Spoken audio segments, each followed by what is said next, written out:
Welcome to the Domino's pregame headquarters here with Chris Mortensen, Louis Riddick, and Matthew Hasselbeck tackling some of today's top stories. And first up, the Tennessee Titans have found their man. The Titans hired Mike Vrabel. They once hired Mike Mularkey, gave him a 3-year contract, fired him after 2 years, but gave Vrabel a 5-year deal. Lots of security for a first-time coach. And Bill Belichick's imprints are now all over the AFC South. He has helped coach up Vrabel and sent him to Houston, where he also sent Bill O'Brien, the Texans head coach, to Houston. Josh McDaniels could be on his way to Indianapolis, but Vrabel is going to go to Tennessee on a 5-year contract. And as you also reported, Ryan Day, the co-offensive coordinator of Ohio State, is the leading candidate to become the play caller for Marcus Mariota. Here's the connection. Ryan Day played quarterback for Chip Kelly at New Hampshire and then coached under Chip for a couple years in Philly and in San Francisco and has been under a few other people. So getting Marcus Mariota right is a big thing, and Ryan Day could be the guy doing that. That would be the pick there for Vrabel. Well, that's really not surprising as far as Mike's concerned in terms of his offensive coordinator candidates and who all of his coaching candidates would be. I got to know Mike a little bit before, this whole head coaching process, the whole carousel started. And he's a guy who's definitively very, very, very sure about what he feels a head coach needs to be, how the game needs to be taught, how players need to be good teammates.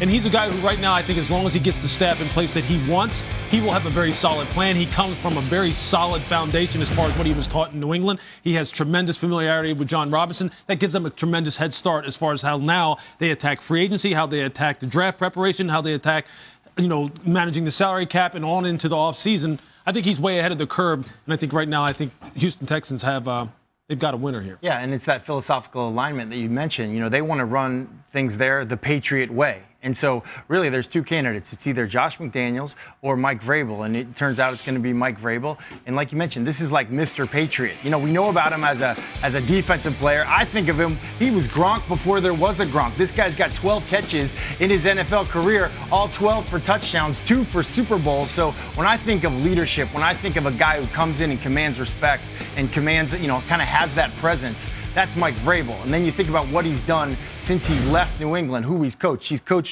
J.J. Watt and Clowney. He's been there, and like you said, in this division. If you're the Tennessee Titans, you got to be able to beat Houston. You got to be able to beat Indianapolis, and now obviously Jacksonville. I think they feel really good about Mike Vrabel. Let's jump over to the New York Giants and their presumptive head coach, Minnesota Vikings offensive coordinator Pat Shurmur. He's going to need a defensive coordinator. A lot of names have been bandied about, but the leading candidate is actually Jack Del Rio, the former Oakland Raiders head coach. Now, Del Rio won't be doing this for the money if he decides to take it. He's guaranteed $6 million on average over the next 3 years, so he's really not going to make money there. But he and Shurmur do have a healthy respect and a friendship, and he is a leading candidate to go be the Giants' defensive coordinator. And speaking of the Giants, you heard Dave Gettleman, the new general manager, tell the New York Post, his meeting with Eli Manning on January 12th went great.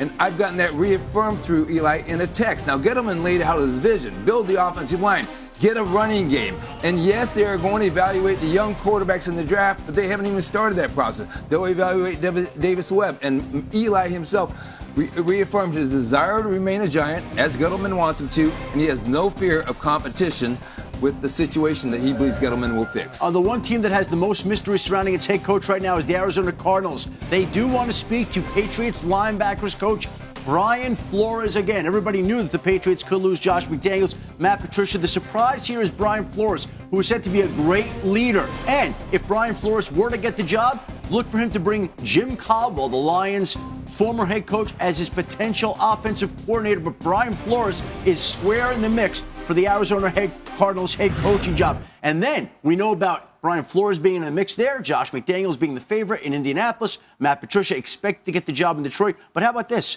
The Patriots special teams coach, Joe Judge, his contract is up. And so he could be going with one of these Patriot coordinators, which would mean that Bill Belichick would be losing his 3 direct reports in addition to potentially Brian Flores. So no McDaniels, no Patricia, maybe no special teams coach, maybe no Brian Flores. The staff in New England could be changing.